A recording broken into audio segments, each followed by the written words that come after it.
नमस्कार दोस्तों, आज की स्टोरी है एक और हमारे कर्मा सीरीज़। क्योंकि ये फ्राइडे है इसलिए 4 मिनट स्टोरी होगी जिसमें आपको मैं रेमेडी भी दूंगी अपने इस कर्मा से हटने की।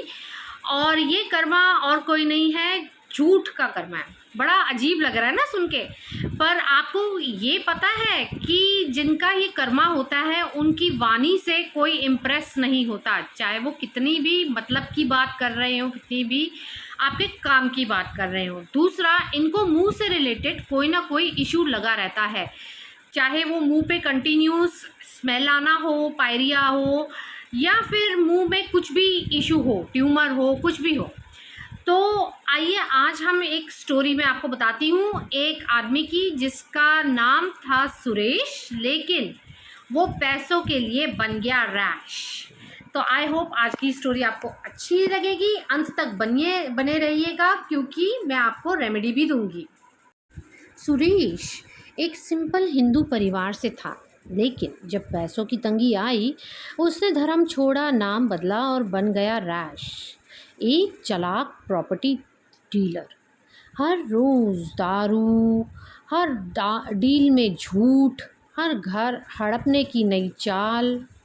एक दिन उसकी नज़र पड़ी एक बिल्डिंग पर जहाँ कुछ लेडीज़ रहती थीं, माँ बेटी। रैश ने सोचा इन्हें भगा दो, प्रॉपर्टी मेरी हो जाएगी बहुत इजीली। उसने किया अत्याचार शुरू, घर के आगे गंद फेंकना, ऊपर वाले फ्लोर से सीपेज, रात के 2 बजे दरवाजे पर नॉक, बेटियों को बदनाम करना, बिजली का पोल उनके फ्रंट डोर के सामने लगवाना, हायर अथॉरिटीज़ तक पैसे पहुंचाना। औरतों ने बस भगवान पे भरोसा रखा, चुप रहकर सहा। फिर एक दिन सब कुछ रुक गया, पोल हट गया, स्टूडेंट्स चले गए, तंग करना बंद कर दिया। लेडीज़ बहुत हैरान हुई। उन्होंने लोगों से पूछा तो लोगों ने बताया कि रैश वापस सुरेश बन गया है। जिनको उसने घूस खिलाई इनको तंग करने के लिए, उनके घर में बीमारियां घुस गई। सुरेश को हुआ मुंह का पैरालिसिस, अब झूठ बोल भी नहीं सकता। जो दर्द उन लेडीज़ ने सहा वही उसके घर की औरतें सह रही थीं। जो झूठ उन्होंने फैलाया वही अब उनके खिलाफ चल रहा था। तो दोस्तों, जैसे गरुड़ पुराण भी कहती है, जो झूठ बोलकर दूसरों को दुख देता है उसका मुख जन्म जन्म में रोग से पीड़ित रहता है। और हमारी भगवद गीता भी यही कहती है, असत्य में जीवन अंधकार में डूब जाता है।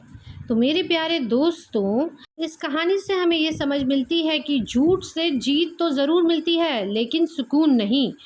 जो कर्म हम दूसरों के लिए बुनते हैं वही कल हमें गिराने आते हैं। सत्यम शिवम सुंदरम, सत्य ही शिव है, सत्य ही सुंदर है। आशा करती हूँ ये स्टोरी आपको या आपके किसी अपने को प्रेरित करे।